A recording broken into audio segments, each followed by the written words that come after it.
Hello, good evening, and welcome to Quarantine Storytime, a weekly reading series streaming live from the corner pocket of our at home library in Saco, Maine. I am your host, Douglas Whippoorwill Milliken, and with me, as always, is my partner, Genevieve Johnson, the breeze in my curtains, the crash of my waves. Special thanks tonight to Chris Johnson for being this week's generous fiscal sponsor and, better yet, the father of my first favorite breadwinner slash female companion.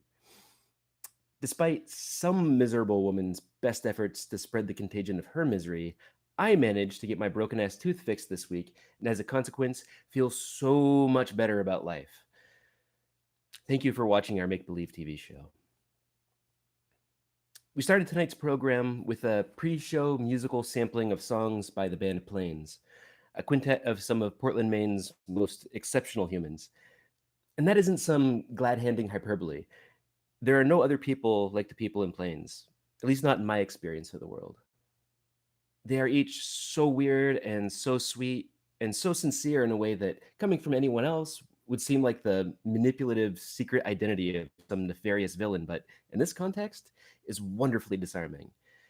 It feels good to be disarmed by such legitimately kind people.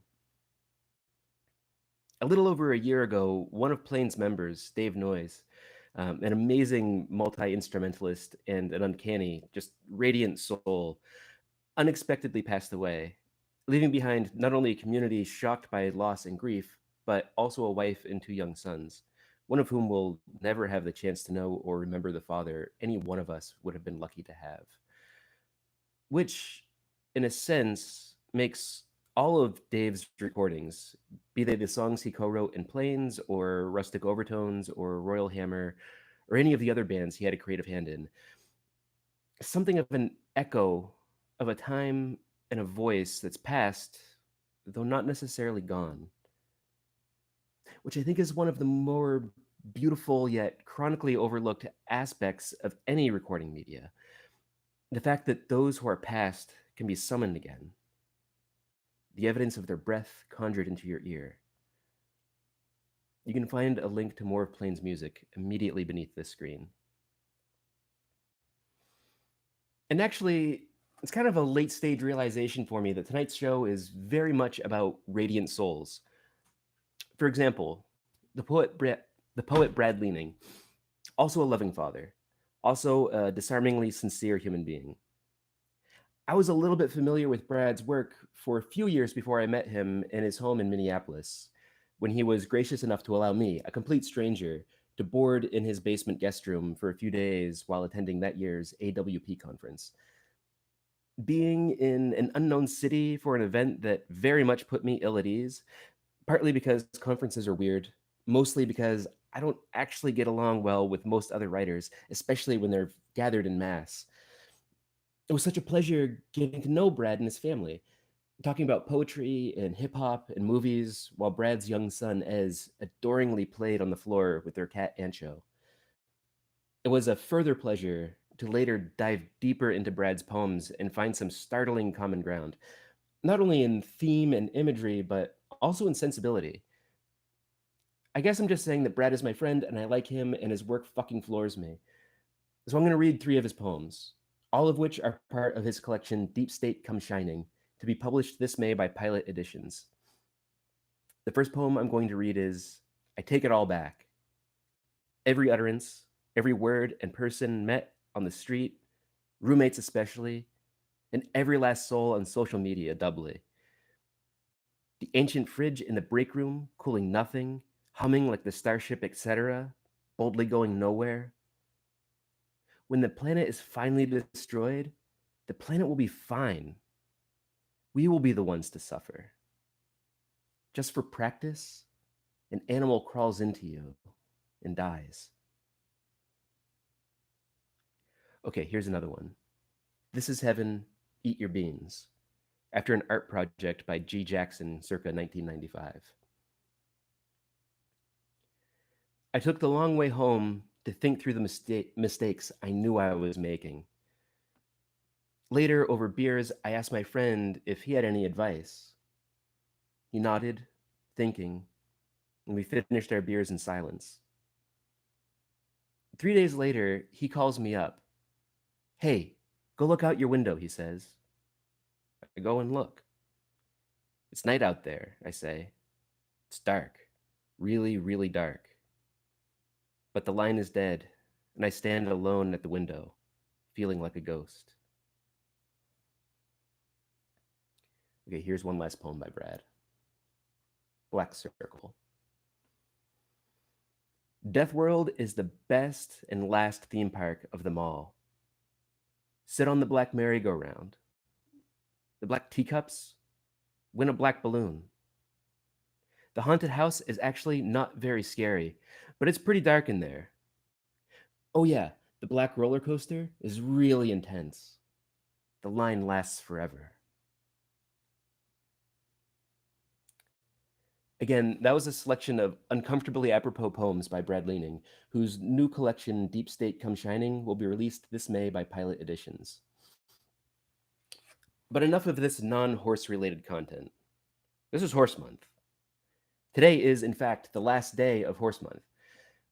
Now, I can understand how tonight's theme of no actual horses might be kind of confusing to some people. Like, how can no actual horses be included in Horse Month? Well, by being metaphorical horses, that's how. By being a visual phenomenon. By being a mirage. All of which is a way for me to coyly refer to my first book, the novella as mosaic White Horses, that was released by Nada Publishing on my birthday 10 years ago. To be sure, there's a lot of weird history tied up in White Horses, in both its creation and eventual public life. The fact that it has for many years been out of print is both part of that weird history and also a way for me to maintain a distance from that history. The book no longer exists in a public space, so why should I think that much about it? So I don't think that much about it. At least that's been the idea. The reality is that I think about White Horses a lot. The reality is that my thoughts about White Horses are often confused and destructive and straight up wrong. This season of pandemic and self-isolation has put me in a position to reassess and reevaluate these confused, destructive, straight up wrong thoughts.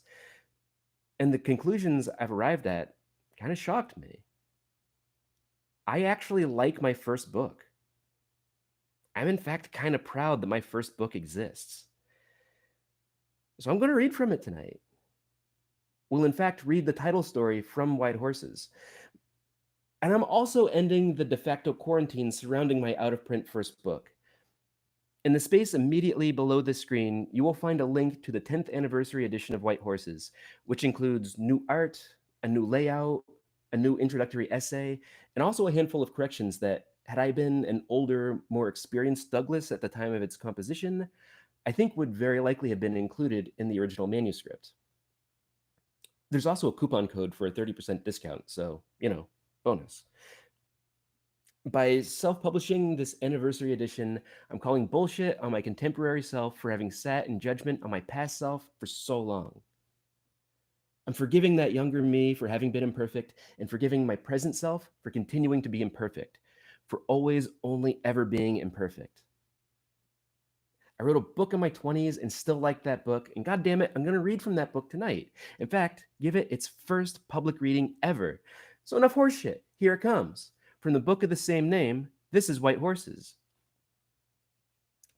And now I have to come down from that state of such worked up fervor to read a very solemn story.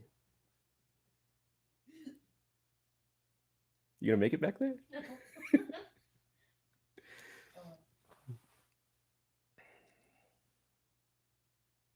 Our plane touched down in Bangor like some small animal easing awake into the bright light of morning. Within an hour, our car was rented and on the road, drifting south on 395 to the coast.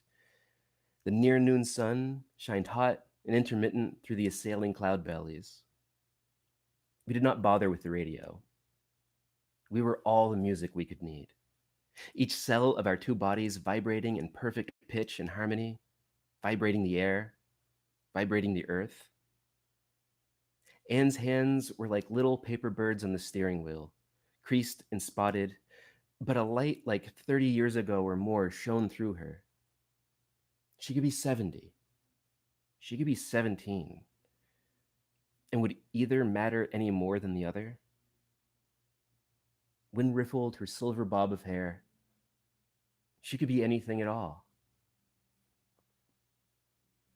Just as we reached Route 1A, a short but heavy sunstorm burst out, heaved like a child in tantrum, finally wore itself out to leave the August air cool and moist and refreshed from the earlier heat.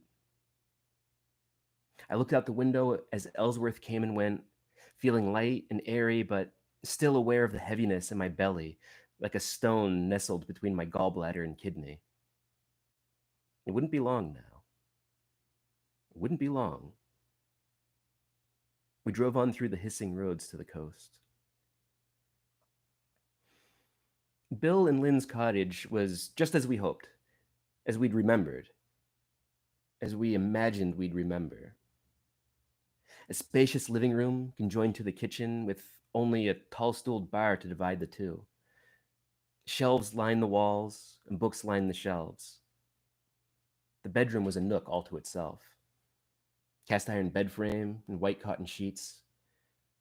A sea breeze sallied in through the open windows, lifted the lacy white curtains in a diaphanous dance, sallied out through the open windows. Just like that scene in Gatsby. That was Anne's. She put that together. I don't think I even know the scene.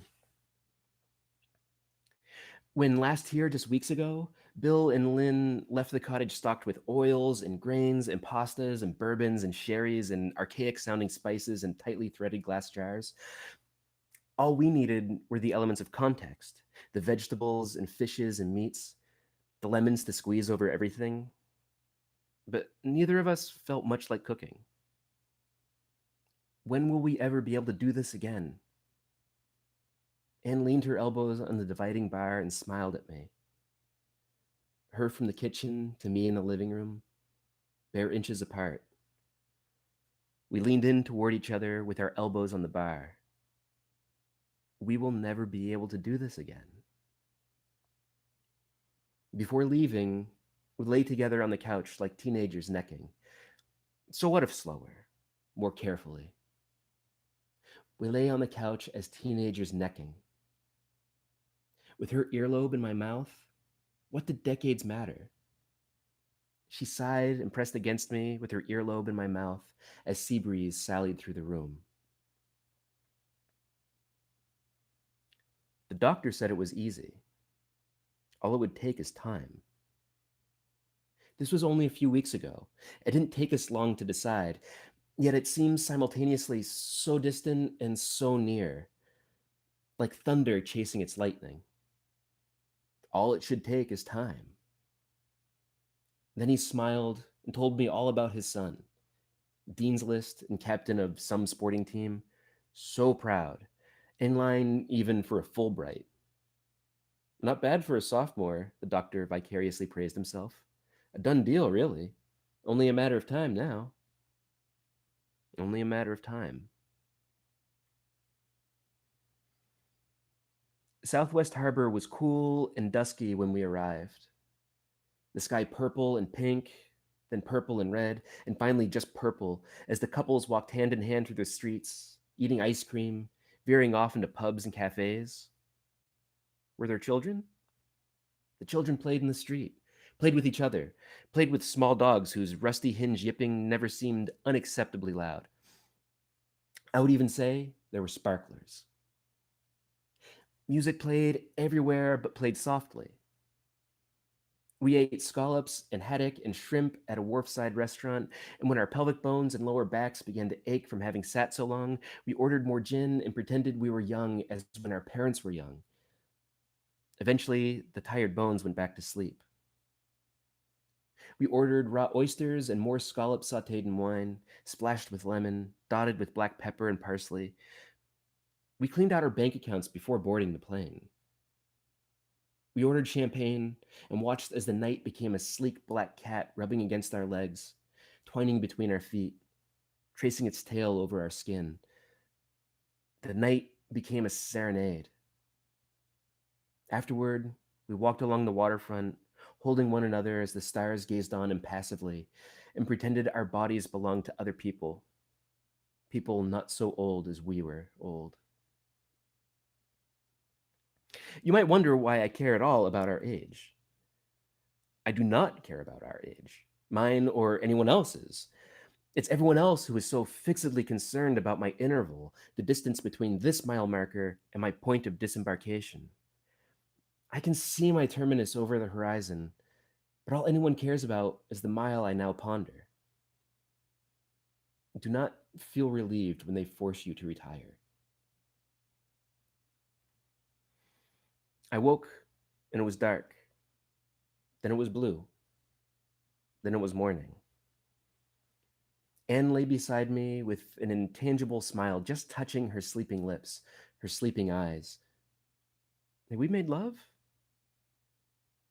I kissed her brow, and she smelled like some sort of flower. I crept from bed on creaking bones and stepped into the morning sand in my pajamas. The tide was out, leaving the strand gleaming and packed hard, wet. All waves a white line far out there. There's a word for that, for when waves are a white line far out there. There is a word for that white line of waves. But standing in my pajamas with the bay's breath coaxing over me, that word escaped me again and again and again.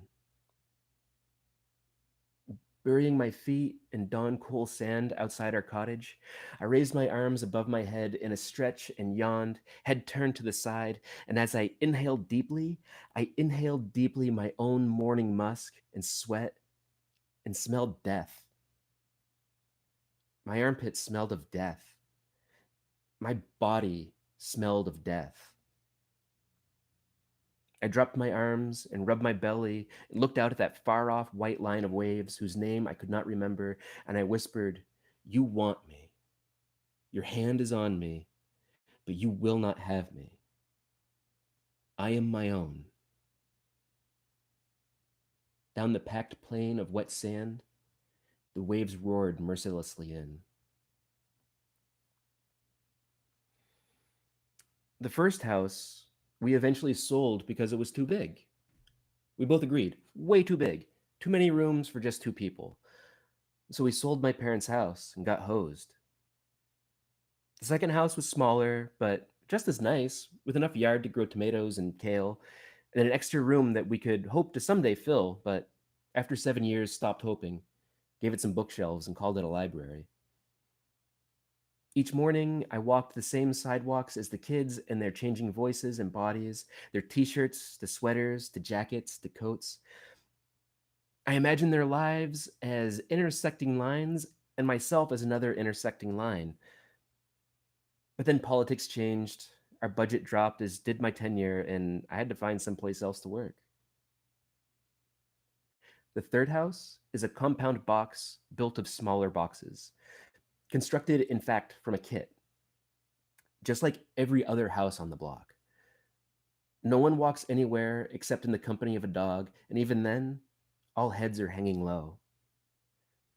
Somehow it seems we've been shunted and bumped until we're all lumped together, like paper rumpled into a ball. And the doctors smile from their walls of degrees and pontificate. It's all just a matter of time.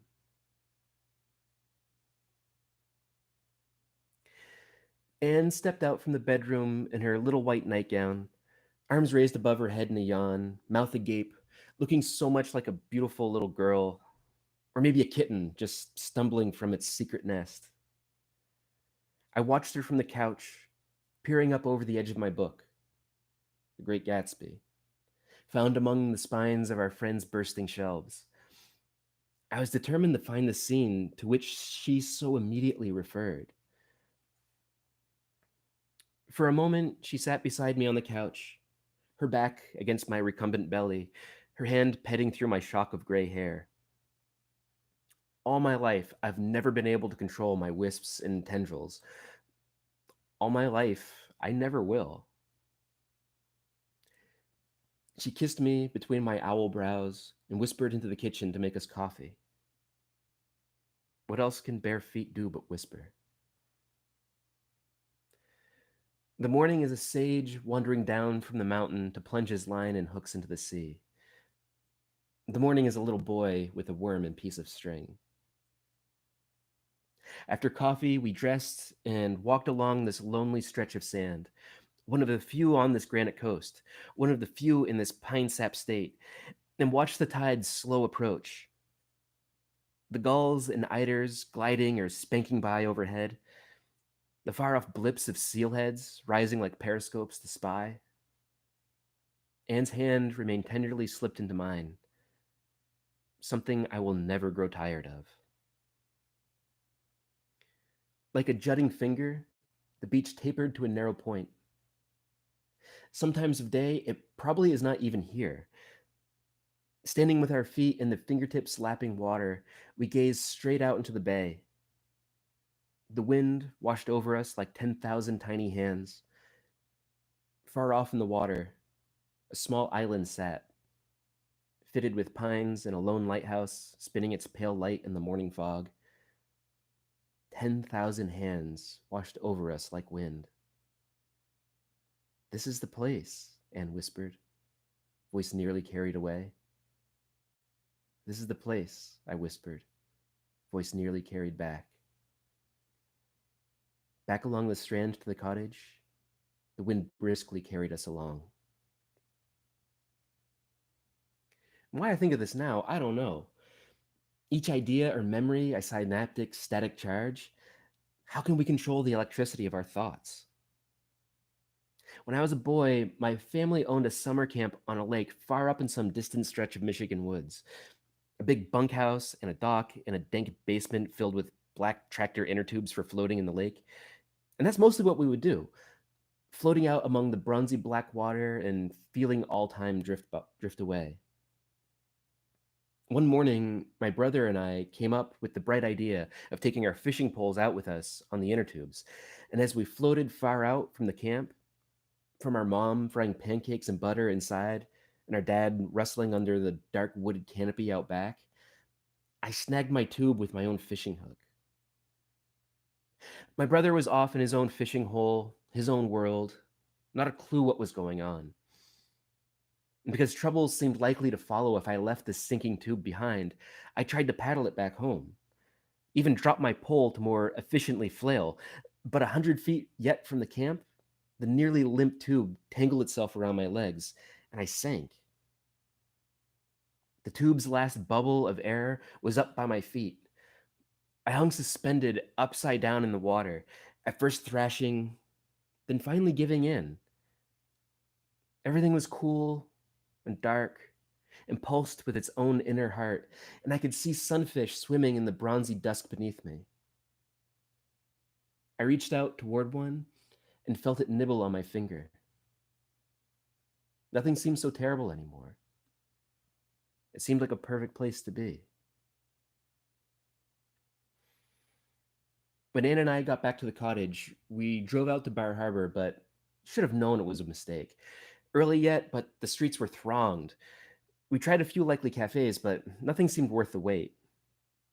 Out in the harbor, a cruise ship bobbed on the waves like an elephant seal, stupid and enraged. We got turned around on our way out of town and ended up on an unmarked road along the coast. Happened upon a rickety farm stand before an old and sagging connected farm, and stopped. The farmer, a young man, perhaps only 30 or so, had only a couple dozen eggs and some tomatoes to sell. But after a few minutes of talking, he invited us into the house where he and his daddy and grandfather had grown up. Inside, his wife was frying uncured bacon and slicing thick hunks of homemade bread for toasting.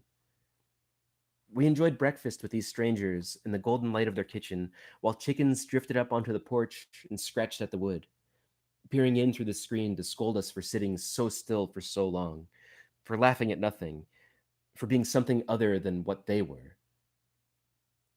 A lone brown dog trotted about the farm, keeping company with the pigs in their pen, making sure the birds stayed out of the road. All of it was so surreal. Afterward, Anne followed the farmer's wife into a back room to be shown some old photographs of this land, how this land once lay. And the farmer and I stepped out onto the porch. He offered me a hand rolled cigarette, and though I have not smoked in years, I accepted. The chickens scattered with a flutter and cluck as we stepped off the porch and walked out past the barn into the tall, swishing grass of a meadow beyond. Far off, we could hear waves crashing into rocks, merciless and fierce. Smoke curled around his eyes. The farmer looked hard at far off tree line, looking much older than he had to me before. Standing beside him in that angling morning sun, I could read the farmer's story through his skin and his hands, the droop of his overalls, and the way the grass bent under his feet and stayed bent. I could read his story in my own long shadow in the grass, so clearly the same as his long shadow bending through the grass. And the two shadows whispered to one another. Anything you have and want, someone else will want more and will have. The skin of your knuckles, the breath in your lungs. Anyone else will someday have what you have. Smoke drifted from our mouths and from our shadows' mouths. My lungs cancerously ached with each breath. How else can lungs ache but cancerously?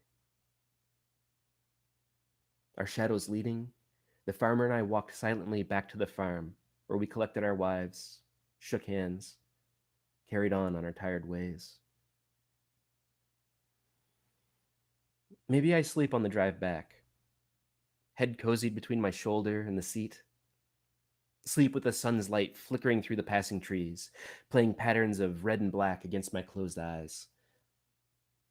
Maybe I sleep as Annie drives us home, and maybe I dream of being asleep in a car passing through the sun's flickering light, engine whirring as it propels us toward home. Am I dreaming of sleeping, or am I merely asleep? The car jerks hard to the right and then left, and Annie gasps, and as I awake, I sit myself up in the seat, see the scene, but do not immediately understand what I see. Glancing in the side mirror, I see the receding shapes of two deer dropping off the road and into the woods. We could have hit them. We could have died in hitting them. Beside me, Annie is shaken, still shaken, but calming, and I wonder at this. Why should it matter? But also wonder why I am shaken too. Why should this matter? Minutes later, nearly home, I figure it out. We would have been cheated. Death by surprise is not death. It's a joy buzzer, a whoopee cushion, a plastic flower spraying seltzer in your eyes, a cheap joke. Death nearly made asses of us with a pair of leaping deer. I do not share this observation with Annie. I found it. I found the room, the one in Annie's memory that matches Fitzgerald's memory, that matches the room I'm now in. The bright, rosy space, the open windows gleaming white, the grass green breeze lifting the curtains in pale, twisting flags toward the wedding cake of the ceiling, its shadow like the wind's shadow playing across the sea. This is our cottage. This is what Anne meant when she says our cottage. Not the wedding cake or wine-colored rug or any of the other silly rich foppery, just the wind. Just Fitzgerald's wind blowing through the room. This is what my Anne saw when she stepped into this place. Within seconds, saw it as Fitzgerald once saw some other room that maybe existed only in his mind. Wind lifting curtains to twisting, to dance. I set the book down against my belly, and from the couch where I lay, looked out to the window, to the wind pouring in, to the white light and blue light and impalpable drifts of cloud. I no longer felt any need to read this book. 9 pages in, and I found exactly what I've been looking for. It was early afternoon by the time we got back from our farmland breakfast, and though there was so many places to see and things to do, This opportunity, as Anne said earlier, we each just felt like coming home. She was tired, she said, and thought maybe that a nap would be nice. And honestly, I wanted to find that passage from The Great Gatsby, thus proving that desire is vital even in one's autumn years. I hadn't read too far this morning before Anne woke up, and I was eager to find the passage about wind and windows. There is an element of ridiculousness to this, I know. To have traveled so far to this quiet little place, to have spent so much money. Each year for the past 30 years, we've had less and less to frivolously spend, but I suppose now it doesn't matter. To be here and to waste it all, the churning salts, foam, and bobbing eiders, an unending, unjudging sky, waste it all with a book. An overrated novel by F. Scott Fitzgerald. Waste it all in a book. But it's worth it. I find it to be worth it. Because Anne made a reference to it earlier, and I didn't understand what she meant. She took the time to draw a connection to where we were, a windblown cottage on the coast of Maine lent to us for the weekend by two of our oldest friends, to some place that has never existed, yet in many ways has always existed. She drew a line for me between the material and the ephemeral, and I missed it. I missed the line she drew. So it's worth it for me to lie here on the couch, inside, reading a lousy book. It's worth it to squander these last hours, our last day, when the gamut is so teeming. It's worth it because Anne gives it worth. The day we decided to come here, we lay on the bed together while the windows pattered in complaint. It was raining, as if nature saw our plight and sympathized through rain. But it always rains back home in the city, so that's nothing much to report. I just got home from the doctor, and we were holding each other in the bedroom, bound in one another's arms on the bed. Not like teenagers, like the tired sacks of bones we are. This was just weeks after the superintendent's foisted retirement onto me. We held each other on the firm hand of our bed and saw the future as a dark hole and a rosebud, a tiny gray worm burrowing deep inside. And that's when we decided to come. Anne is up now. She swims into the room as a diaphanous cloud. What other way can a cloud move but to swim? She swims into the room and sees me here on the couch, still on the couch, book on my belly, and she smiles. Not the tired smile of the just waking, the confirmed smile of the aware and sober. Maybe she's not been napping after all. She comes to me and bends over the couch, puts her lips on mine, and yes, she has been napping. Her mouth always tastes different after she slept. Not bad, just different. An alternate mouth? Mouth sweetened by the honey of dreams? Whatever. Just a different mouth. So maybe she woke ready. She leaves me to go to the kitchen, puts on water for coffee or tea, but then shuts off the gas, pours the water back into the sink, sets the empty kettle back onto the stove, stands with her hands at her sides in the middle of the room. It's true. She's ready. I ease off the couch because if I spring up, I might strain something, and that would be a terrible way to see the afternoon off. Is it really so late? It is. The light has dimmed, and though it is by no means dusk, the day has somehow slipped us by. But I see her standing there in the middle of the kitchen, smiling and certain and knowing and nervous, and I cannot see this as a waste. I cannot see anything as a waste. How other way should this be?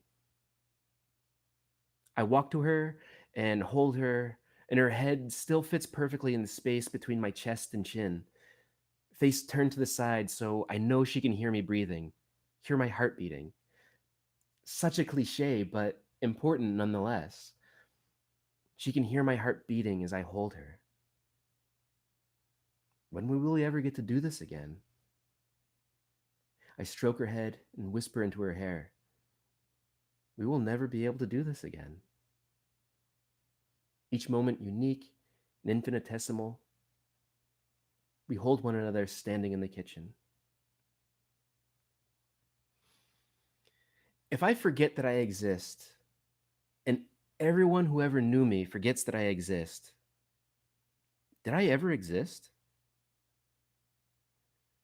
A steady wind sweeps off the bay to greet us, washes over our faces in an unending hello, hello, welcome, hello. The wind loves us and wants us to be with it. The sea loves us and wants us to stay. We neither rush nor dally as we press our feet forward through the sand, the gray-green seagrass rustling and sighing high on the banks to our left, the infinite tattoo of water meeting land to our right. The clouds have come in again to mask the sun, and now the air is cool. Anne holds my hand, and I hold her hand, and together we approach the point, the fingertip of sand, both wondering if it still exists or has been swallowed whole by the tide. Too often, I think, we ask ourselves why and ask others why as if the reason behind a thing matters. Maybe I once as a boy saw a dog thrashed to the side of the road with its legs a twisted mess beneath it. Maybe both my parents died of cancer, or my child died of cancer, or my grandmother slowly went insane all alone. These things might or might not have happened. It does not matter either way. The reason for anything is always superseded by the thing itself. Existence supersedes reason. The wet sand giving and conforming to our passing feet, the invisible spray of salt lifting from the lips of each wave, the weave of Annie's hand knitting into my own, superseding any reason why. Yet, in itself, barely meaning anything at all. Does existence really exist? We are both relieved to see that the beach's fingertip is not gone. How can I measure our simultaneous but separate relief? United, we each slow our stride. Let our shoulders relax from an unacknowledged tension. Breathe more easily. We do this as a single entity. After so many decades, how could we be anything else? We approach the fingertip of sand as one as the wind greets us with its 10,000 tiny hands. At the surf's edge, we hold one another a moment, exchanging warmth through our skin. Then we proceed. The water is much cooler than I expected it to be. Sharp against my pale blue feet, I nearly gasp. Beside me, Annie is giggling, but she's always giggled when stepping into open water, into true water. How else can anyone react to the surprise of cool, clear water? You can react any way to anything. The predictable and unpredicted response to any stimulus, defining and negating our sovereignty over ourselves. Just past our knees, and a stronger wave pushes us back. I nearly fall, and all at once, I don't want to do this. I do not want to do this now. But Annie's hand is still in my hand, and she takes another step forward, then another, and I have no choice but to follow. Was this my idea? Or was it ours? Something we've both been edging toward, just looking for an excuse. No work or insurance and a stone in my belly? Good enough for me. The water comes up past our thighs, our waists, splashing up over our navels, and the hardest part is over. We each crouch down so the water is at our chins, and as I look out at that white line of waves coming in from wherever waves must originally well up from, I remember the name for that line of waves. White horses. Chin deep in water, I see the white horses coming in. Then we're completely submerged. Hanging upside down in that bronze lake water with the fish nibbling at my fingers, I saw my life and all life and non life as an unending ribbon and also as a flash, infinite and infinitesimal, a singularity containing everything. The waves churned against us in the dark gray of the ocean, and I feel Annie's hand tighten within mine, feel her heart beating through her hand, into my heart. The white horses come racing in, and we're deeper now, pulled out and under, and everything is a pulse. The water is a pulse. I am a pulse. I feel Annie's hand within my hand, and Annie's hand is a pulse. The stone inside me is mine alone, and everything is a pulse. For a moment, I imagine some sort of regret, but Annie's hand squeezes mine, and I forget. What could I possibly regret? Annie's hand squeezes my hand as we inhale this ocean's pulse. Annie's hand nibbles my fingers, and I feel her grasp slipping away.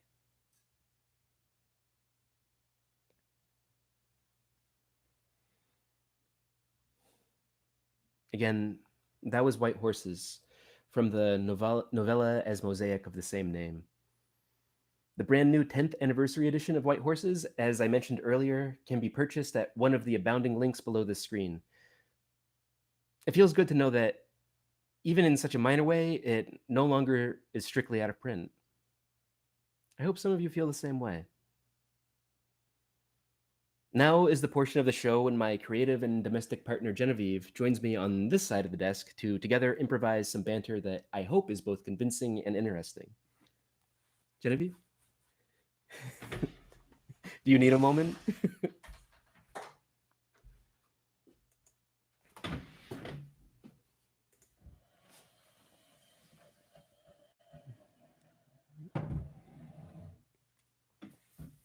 Hi.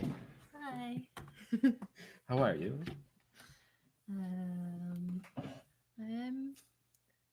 I'm gonna pull this together. All right.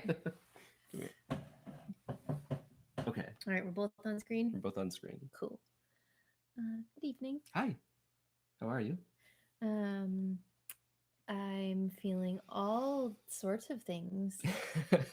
I hadn't realized that I've read that novel only once before. Mm-hmm. It's probably the piece that I'm least familiar with. For some reason, I have only concentrated on work after that in terms of your writing, and sitting on the couch listening to you and reflecting on our life and that story and conversations we've had and weird intersections that I will not share with the public, but know that we will have a longer conversation about that after this one. Okay, so I want us to start by having you unpack this notion of forgiveness that you started your introduction with. The judgment that you were feeling towards the earlier version of yourself when you wrote this, the forgiveness of now. Talk us through that a little more. It's like my talking about it tonight and including it in the introductory essay to this new edition of White Horses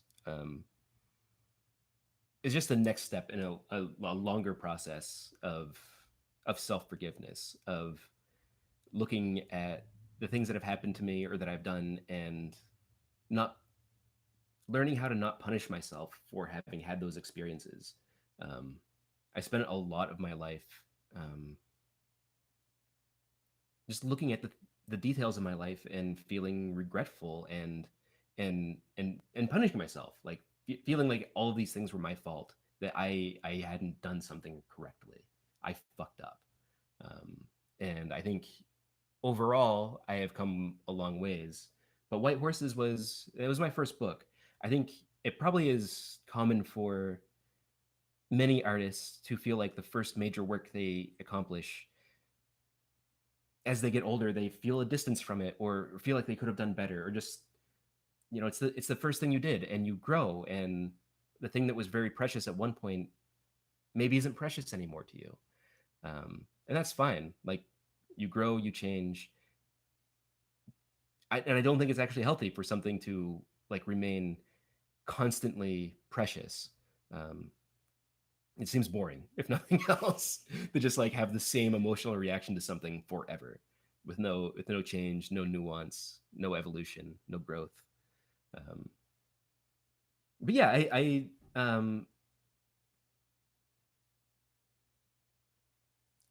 I have carried a lot of, I guess, guilt about the book of White Horses, um, and I guess shame. In my head, I had it all. I had this idea that it was opaque and pedantic, and like show offy. Like I Mm. was like just showing off how fucking clever I was, um, and like reading through it most recently, it's like that's not really how. I don't think that's how it actually is. Like I there was an intellectual game I was playing in the composition of all of the pieces that make up the book, but I think ultimately the focus is always on these characters Yeah. and their heart, what they're experiencing. The playfulness and exploration of language is a way of accessing these difficult pathways within each of these people. Mm. Um, so yeah, like it's it's hard to it's hard to look at that book and see it for what it is, like and not feel like I'm deluding myself. Yeah. Be like, no, you're just like fucked up and in quarantine, and like you're trying to feel good about anything. So this is the thing you've latched onto. I don't think it's that. I think it's actually I did something I did something worthwhile 10 years ago, and it's been out of print for most of that time, and uh, maybe it shouldn't be out of print anymore. Why not? Maybe it should go right back out of print. Um, I want to move on to a question about form. Mm-hmm. Hearing the piece read tonight and remembering reading that piece, the repetition and the Mm-hmm. rumination Mm-hmm. for me was really reminiscent of a poetic form. Where do you draw the line in terms of what is poetry? What is prose? Does there need to be a distinction? Um, I think by the time I started writing White Horses, I had stopped writing poetry for the most part. Yeah, I'd stopped writing poetry at that point.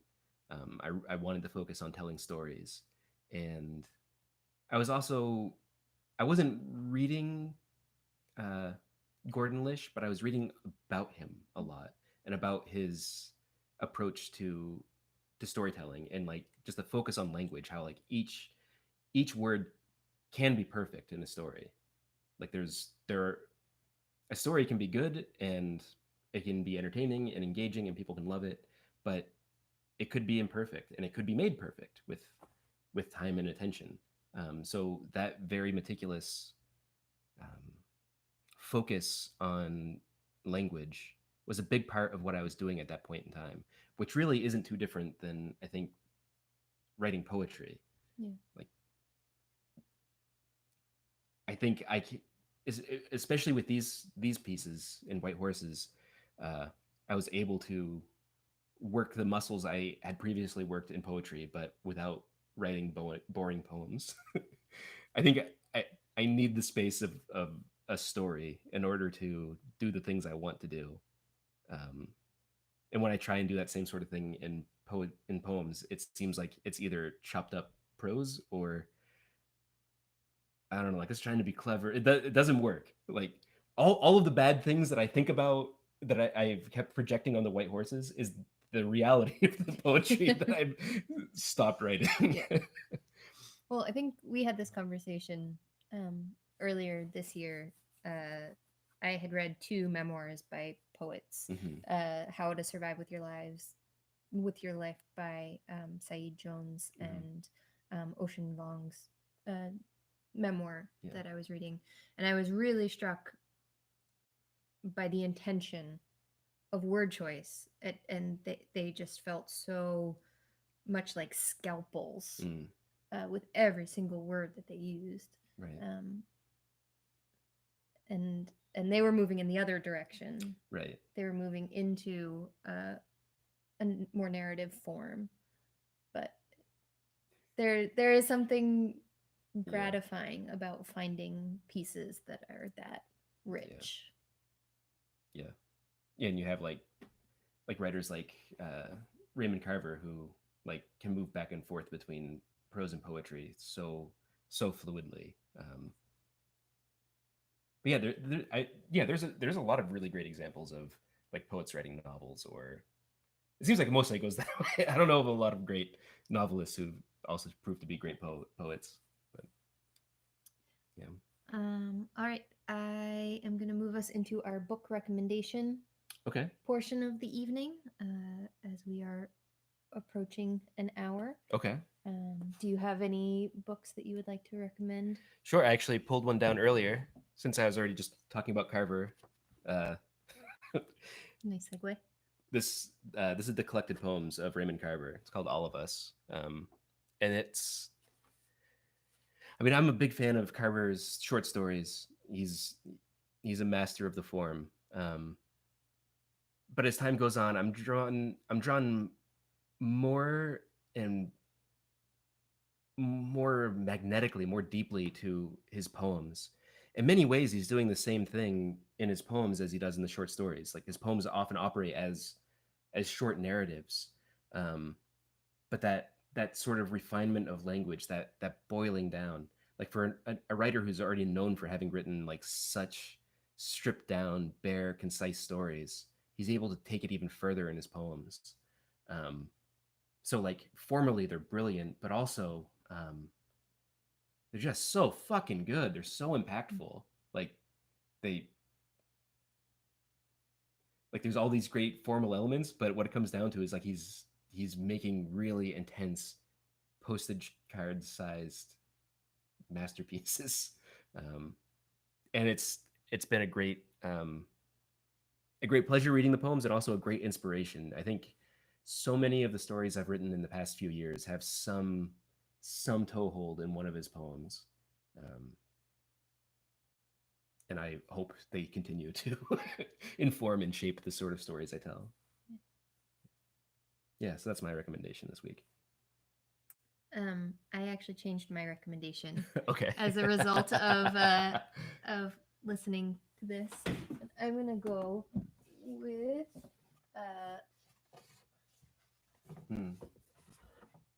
the incredible Joan Didion. Again. Yeah. Because I had never read Joan Didion, and Douglas and I went on a really special vacation a number of Aprils ago to Nantucket, when the island hadn't opened and it was still blustery cold, and we read all day and then would go for bike rides or walks. And so I was thinking a lot about that wind and the beach as you were reading, and also the brutal honesty of grieving. I think is appropriate as a companion to the selection that you read, and in this moment of quarantine. I really like to go, maybe not often, into the light-hearted when I'm in hard times. I just like bury in and dig deep, and if that's not for you, then this is not the book for you. But if you like to just like pour salt in that wound and get through it that way, I highly recommend. Cool, thank you. Yeah. It's a great book. Okay. This has been our 7th episode of Quarantine Storytime, and our 3rd and final installment of Horse Month. Thank you so much for tuning in to our Make Believe TV show. Please join us next week for episode 8, which is another viewer's choice all request live edition. So if you haven't made your requests in the live chat already, use the contact link below and please instruct me on how I should be 1 week from today. Now, here is the part of the show where I typically try to find some way of cleverly soliciting you for money. But fuck that. Real talk. About a third of my annual income is derived from the sale of books, plus a cut of the door from the performances I do. Some people think there's value in that, and some don't. And that's an assessment that can be applied to every single thing. But as long as we're in quarantine, there's no door for me to get a cut of. When this show tonight is over, there's no one waiting to buy a book. And unemployment benefits don't apply to jokers like me. So if you like my books and want more of them for yourself or for a friend, you can get yourself some books from the links below this screen. If you'd like to throw some cash my way to make up for the absence of admission costs, that's an option below this screen too. And while you're at it, you can also check out the music of Planes and the poetry of Brad Leaning. It's all right there. That's what the internet is for. Engage with it as you please. Thus concludes tonight's episode of Post Storytime Panhandling. I love you fuckers. And from our living room in Saco, Maine, good night. We'll see you next week.